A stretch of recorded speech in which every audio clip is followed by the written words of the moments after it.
हमारा सौभाग्य है जो आपने इसे स्वीकार किया। वाह, इतनी सुंदर साड़ियाँ। हमने कार्यशाला में अपने हाथों से बनाई है महाराज। कार्यशाला में? जी महाराज, हथकरघा उद्योग चलाकर छोटी रानी जी ने हम पर बहुत उपकार किया है। 2 वर्ष पहले मेरे पति की मृत्यु हो गई थी। हमारा परिवार दाने दाने के लिए तरसने लगा था, लेकिन हथकरघा ने हारे को सहारा दे दिया। अब हम घी लगाकर रोटी खाने लगे हैं महाराज। आजीविका का साधन मिलने से हमारे परिवार में शांति और खुशहाली आई है। धागों के ताने बानों ने हमारी उलझन को सुलझा दिया है महाराज। हमारा जीवन हरा भरा हो गया। प्रजा का सुखी राजा की सबसे बड़ी सफलता है। महाराज, छोटी रानी जी दया की देवी हैं, कला की पारखी हैं, गुणों की खान है और हमारे लिए वरदान है। नहीं नहीं, ये सब तो बाबा साहेब के आशीर्वाद का फल है।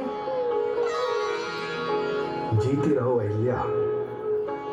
मालवा में चारों ओर सुख और समृद्धि की बातें सुनकर मुझे लगता है कि हमें अपने राज्य की सीमाओं को चारों ओर फैलाना शुरू कर देना चाहिए।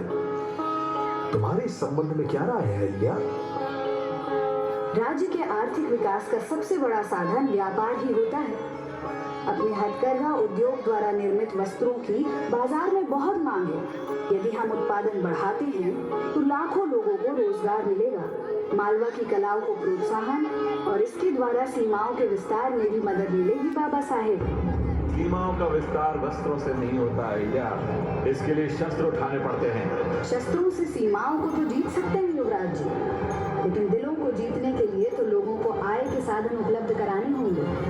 तो आप क्या चाहती हैं कि राजा अपने राज्य का विस्तार न करे? विस्तार से ज्यादा हमें विकास पर ध्यान देना चाहिए। जब हमारे उद्योग और व्यापार की शौहरत सभी दिशाओं में फैलेगी तो निस्संदेह दूसरे राज्य व्यापार करने के लिए हमसे जुड़ जाएंगे और यही होगा सही मायने में राज्य का विस्तार। प्रजा से अलग राजा की अपनी एक दुनिया, उसके शौक और महत्वाकांक्षाएं भी होती हैं। अपनी प्रजा की सुरक्षा के लिए शस्त्र उठाना एक राजा का कर्तव्य है, किंतु शौक और आदत के वशीभूत होकर तलवार चलाना अपराध है। तो क्या आप हमें अपराधी घोषित करना चाहती हैं अहिल्या? बिल्कुल नहीं, हम तो सिर्फ सत्य से साक्षात्कार कराना चाहते हैं। इतिहास साक्षी है इस बात का, आज तक तलवार की नोक पर ही साम्राज्यों का विस्तार हुआ है अहिल्या। इतिहास इस बात का भी साक्षी है युवराज। राजा महाराजाओं ने हथकरघा, हस्तशिल्प और कलाओं को बढ़ावा देकर अपने व्यापार को फैलाया और दूध में शक्कर की तरह संस्कृतियों के सम्मिश्रण से साम्राज्य का विस्तार हुआ।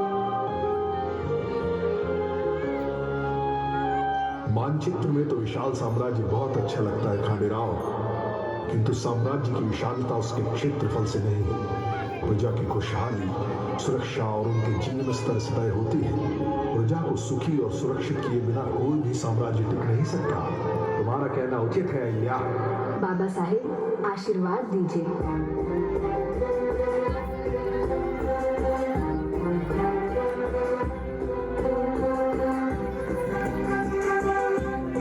मैं अहिल्या बाई होलकर ये संकल्प लेती हूँ, वस्त्रों के इस इतिहास को पुनर्जीवित करूंगी और अपने मालवा प्रांत की संस्कृति और कलाओं का संरक्षण एवं संवर्धन करूंगी।